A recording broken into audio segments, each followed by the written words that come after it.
bagi nomenclature untuk benzin, kita akan ikut priority siapa yang lekat pada dia jika kita ada lebih daripada satu substituent. Jika benzin sajalah. Tapi kalau kita ada lebih daripada satu, kita akan tengok kemudian. So, jika kita punya benzin lekat pada satu saja, kita panggil sebagai monosubstituted benzin, tak ada masalah. So, bila tak ada masalah, dia punya nama dia pun macam biasa je lah.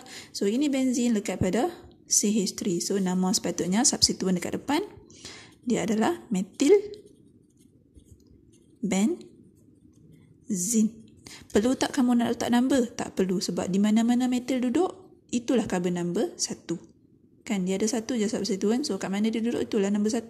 So, metil benzin pun dah cukup. Atau, kita ada common name. Common name yang diiktiraf IUPAC. So, IUPAC ni maksudnya international punya nomenclature lah.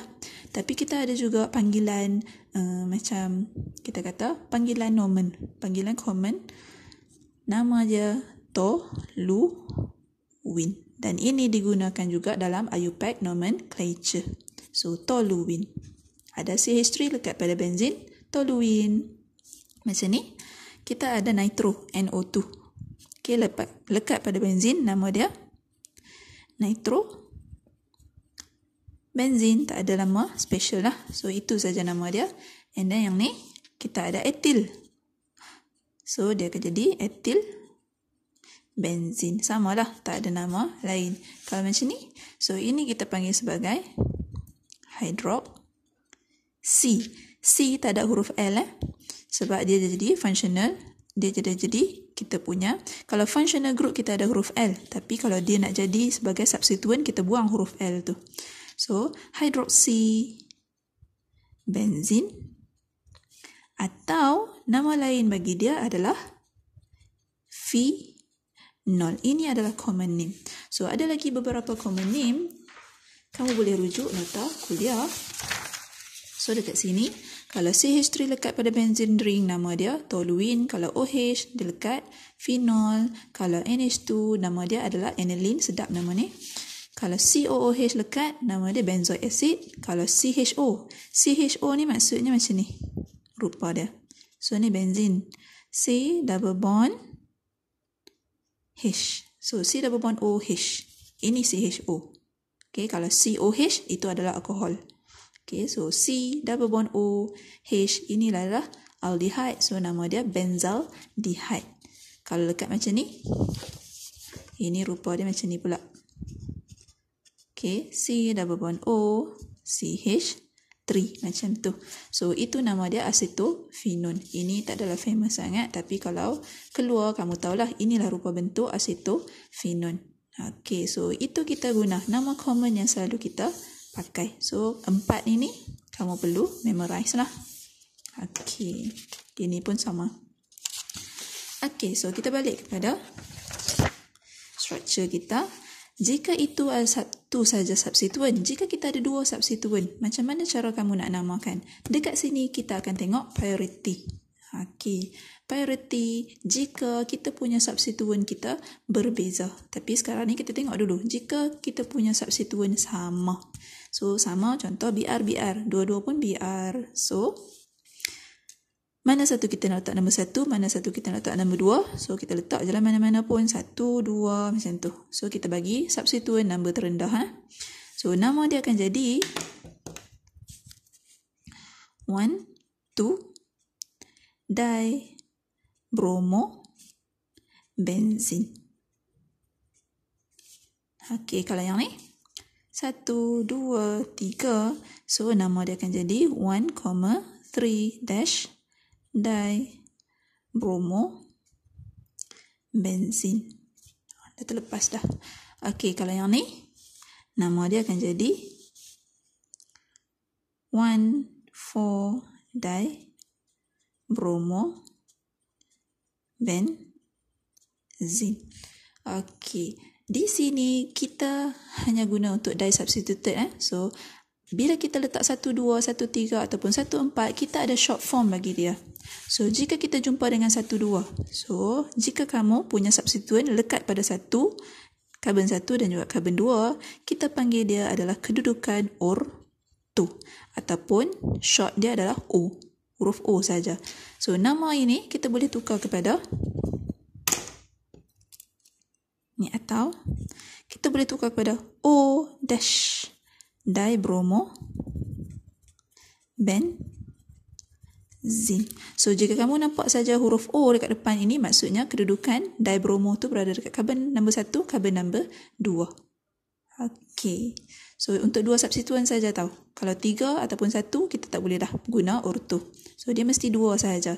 So nombor 1, nombor 2 orto. Kalau 1 dengan 3, 1 dengan 3 kita panggil dia sebagai kedudukan meta. So huruf M. So gantikan saja 1 dengan 3 ini dengan huruf M and then dash dibromo benzin. So dia mesti dash sebab M ini mewakili number, bukannya huruf saja-saja. Dan jika 1,4 kita panggil dia sebagai para ataupun huruf dia P. So kita substitute je kat sini. 1,4 jadi P dan dibromo benzin. Macam tu. Okey, simple saja. Okey, macam mana kalau substituen tu lain? Dia ada 2 substituen tapi dua-dua lain. Kita akan tengok priority. Okey, siapa akan pegang priority? Kita akan tengok table ini. So, priority carboxylic acid paling tinggi. So, kalau kamu jumpa dengan COH, dia sepatutnya dapat nombor 1. Karbon yang lekat pada COH, karbon itulah dapat nombor 1. So, ini priority dia. Okey, lagi tinggi kedudukan dia, dia lah yang sepatutnya nombor 1. Kalau COH lawan dengan alkohol, karbon yang pegang COH nombor 1, alkohol dapat nombor lain. Sama juga, jika alkohol kita lawan dengan alkin, alkohol akan dapat nombor 1 instead of alkin. Okey, so ikut priority ni. So contoh kita tengok dekat sini, 1 karbon pegang COH, 1 lagi pegang nitro. So kita tahu COH yang paling tinggi sekali priority. So karbon inilah nombor 1. Karbon ini akan dapat nombor 2. Kalau dia berada di 1, 2 lah. So number dia, ingat COH campur dengan benzin, kita ada common name. So nama dia benzoic acid.